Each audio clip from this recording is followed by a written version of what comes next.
Okay, class, this video is going to go through what a nice formal email looks like, and I'm going to read through it and then talk through the parts that make it an effective email for communicating with people you might be applying to internships for. And then near the end of this video, we're going to talk about the class discussion board a little. So let's talk about formal emails. So formal email is if you were trying to apply for an internship or reply to an advertisement that said to email for more information. You're trying to reach out to a new professor or someone at a job that you want to meet that is someone you want to keep as a professional contact.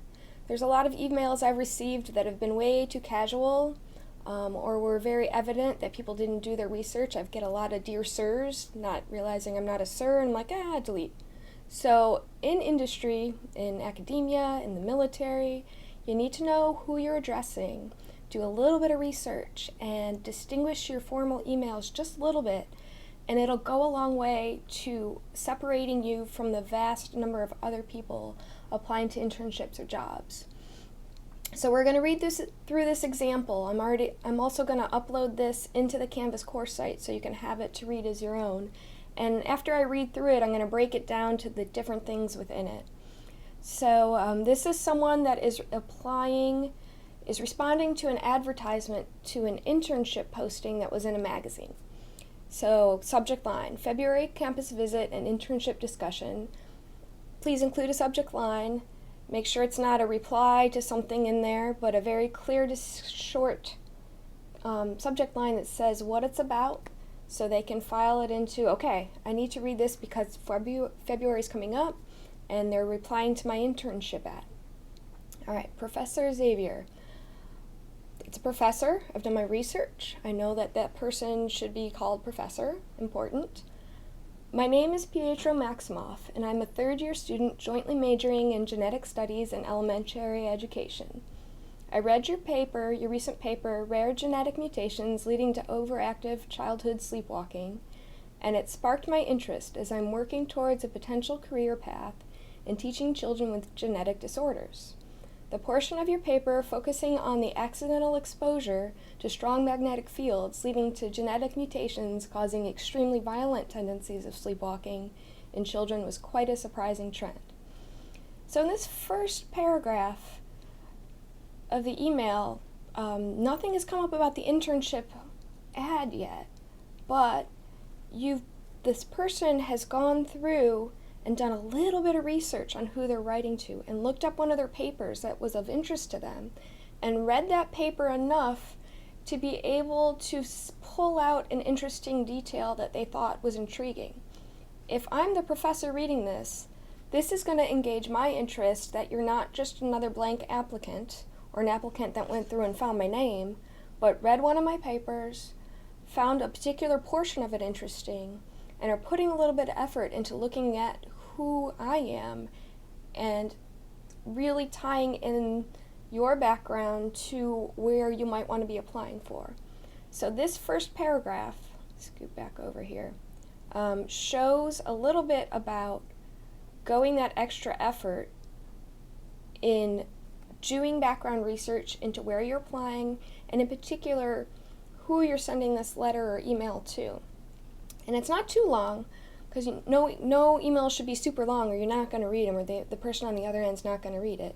It's short enough, but very laser-like in going into, I really like what you do, and I read your paper, and this part is interesting. So it's just a little bit of background that can distinguish you from other people sending the same formal email to apply for the same internship. Now the next one is a separated little sentence here that really gets into where you want to go from there. So you've engaged their interest, showing that you've done research on them in that first paragraph.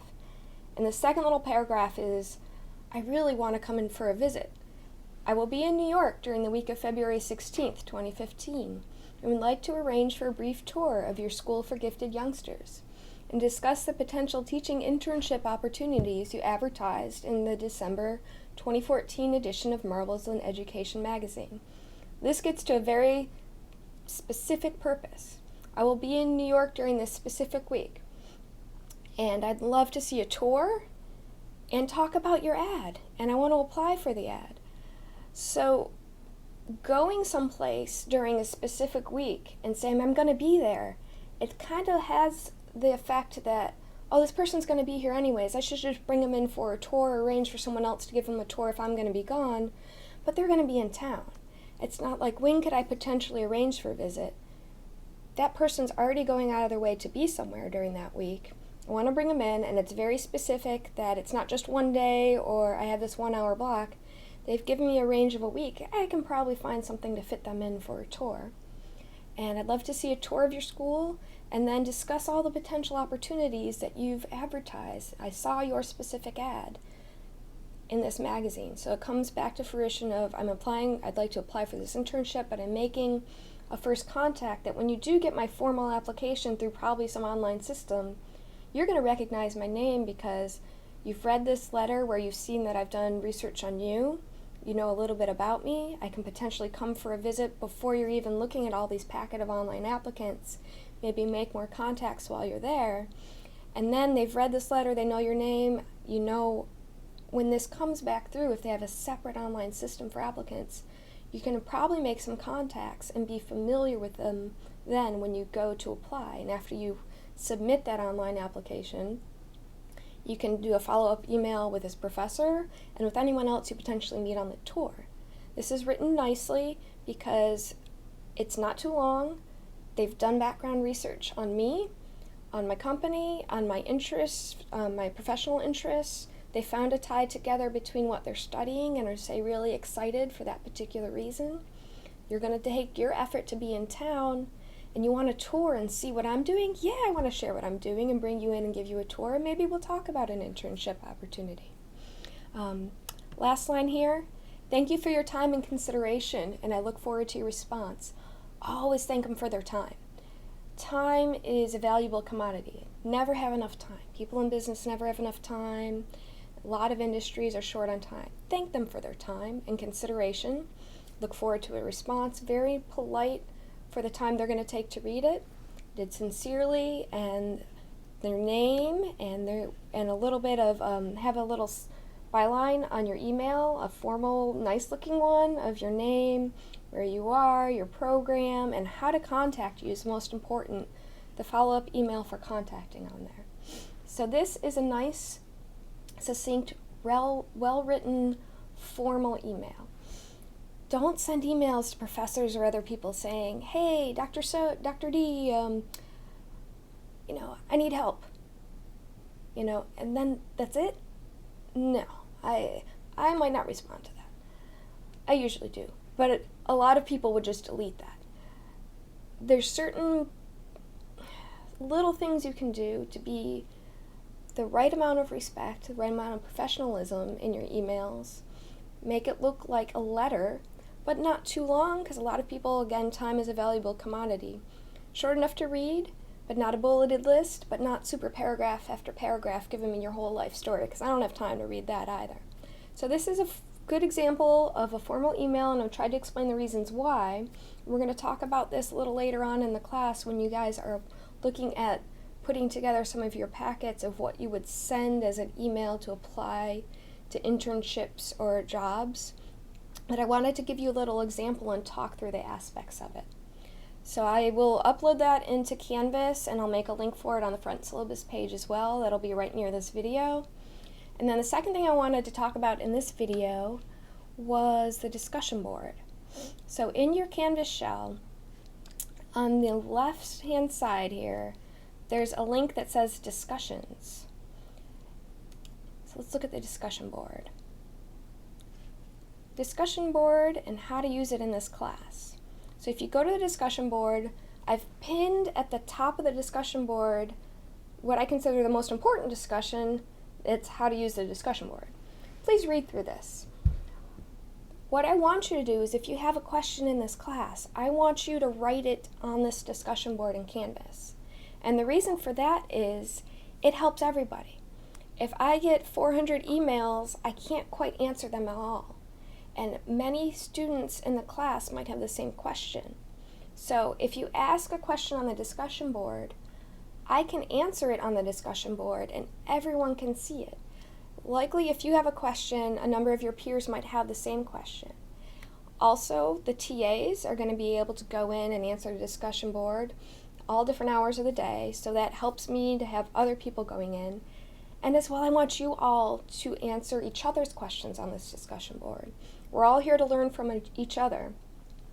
Discussions on how you approached assignments on the discussion board, in your background research and the methods you're using, totally legitimate, not considered cheating at all. As long as you keep it on this discussion board and you're not, here's my assignment, copy it, but discussing the methods you did for research and how you're setting it up, great. Learn from each other, but do it on this discussion board so everyone can benefit from it. No private emails back and forth exchanging stuff. Put it on here, we can all see and we can all learn from it. And good, healthy discussions, you can start new threads on here and new topics as students. Discuss with each other, learn from each other, discussing the pros and cons. Please help me out.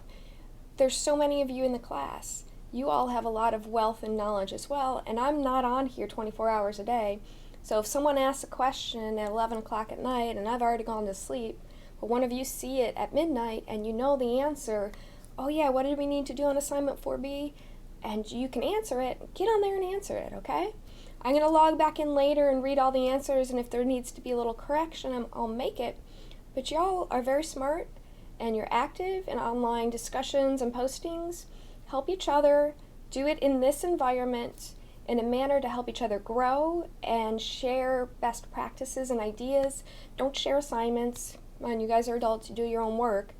But share it like you would be working in a professional environment with someone else.